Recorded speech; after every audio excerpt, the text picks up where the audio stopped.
સુરેન્દ્રનગર શહેરમાં માત્ર 10 દિવસમાં 700 જેટલા ભૂંડના મોત થયાના દાવાએ ખળભળાટ મચાવી દીધો છે. ભૂંડના મૃતદેહનો નિકાલ કરવાનું કામ કરનારા મહાનગરપાલિકાની સેનિટેશન ટીમનો દાવો છે કે છેલ્લા 10 દિવસથી તેઓ દરરોજ ભૂંડના 70 જેટલા મૃતદેહનો નિકાલ કરી રહ્યા છે. શહેરના મફતિયાપરા, નકલંગપરા, ભોગાવો નદી આસપાસના વિસ્તારમાં ભૂંડના મૃતદેહના કારણે દુર્ગંધ ફેલાતી હોવાની પણ સ્થાનિકોએ ફરિયાદ કરી છે. દિન પ્રતિદિન ભૂંડના મોતમાં થઈ રહેલા વધારાના કારણે તંત્રની ચિંતા પણ વધી છે.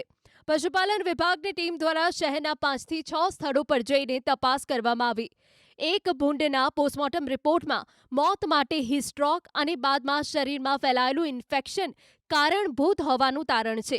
જોકે મોતના કારણની પાક્કી ખાતરી કરવા માટે સેમ્પલ અમદાવાદ મોકલાયા છે, જ્યાંથી રિપોર્ટ આવ્યા બાદ સાચું કારણ જાણી શકાશે.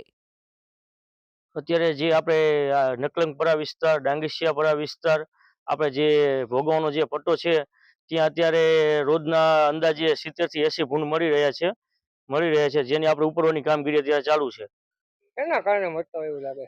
તે આપણે પશુ નિરીક્ષકોને જાણ કરી છે, તેમને ડેડ મોટી પીએમ માટે મોકલી છે. તેનો રિપોર્ટ આવે પછી ખબર પડે.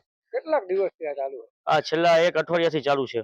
અંદાજિત કેટલા કટા સુધી ભૂંડ મરી ગયા છે? અત્યાર લગી અંદાજિત આપણે રોજના 70-80 ઉપાડી છીએ. અંદાજિત 700 થી 800 ભૂંડ મળી ગયેલ છે. આપણે જે ઓનલાઈન કમ્પ્લેન મળે છે તે અને ફોનમાં પણ જે કમ્પ્લેન મળે છે તેના સોલ્યુશન માટે આપણે તરત જ ઉપાડી લેવાની કામગીરી તરત જ કરવી છે અને પશુ નિરીક્ષકોને જાણ પણ કરી છે.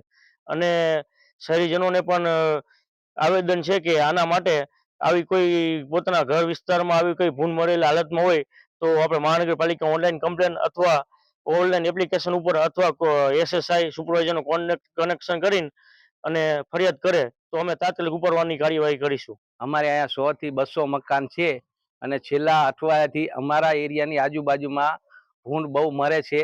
છેલ્લા 2 વખત અમે ફરિયાદી લખાવી તો લગભગ 15 થી 20 ભૂંડ મરેલા નીકળ્યા છે અને એ લોકો તાત્કાલિક આવીને લઈ જાય છે. પણ અમને એવો ડર છે કે આ ભૂંડ મરવાથી દુર્ગંધ એટલી આવે કે અમે શ્વાસ પણ નથી લઈ શકતા અને બાળકો અમારા આજુબાજુમાં રમતા હોય તો કોઈ પશુ, કોઈ જનાવર એમને કરડી જવાની બીક લાગે. અમને રાતે સૂઈ નથી શકતા, એટલી દુર્ગંધ ફેલાય છે. છેલ્લા 15 દિવસથી ભૂંડ પશુઓ મૃત્યુ પામે છે એવી માહિતી અમને મળતા અમે ફિલ્ડ તપાસ કરેલી, જેમાં અમને 5 જેવા જાનવરો મૃત મળેલા સ્થળ તપાસ દરમિયાન.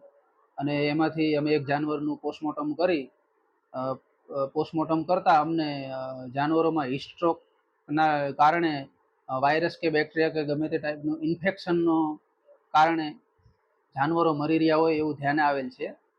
જેનું વધુ તપાસ અર્થે અમે સેમ્પલો લઈ અમદાવાદ ખાતે મોકલી આપેલ છે, જેમાંથી સેમ્પલનો ફાઇનલ રિપોર્ટ આવી આગળની જે કાર્યવાહી કરવામાં આવશે.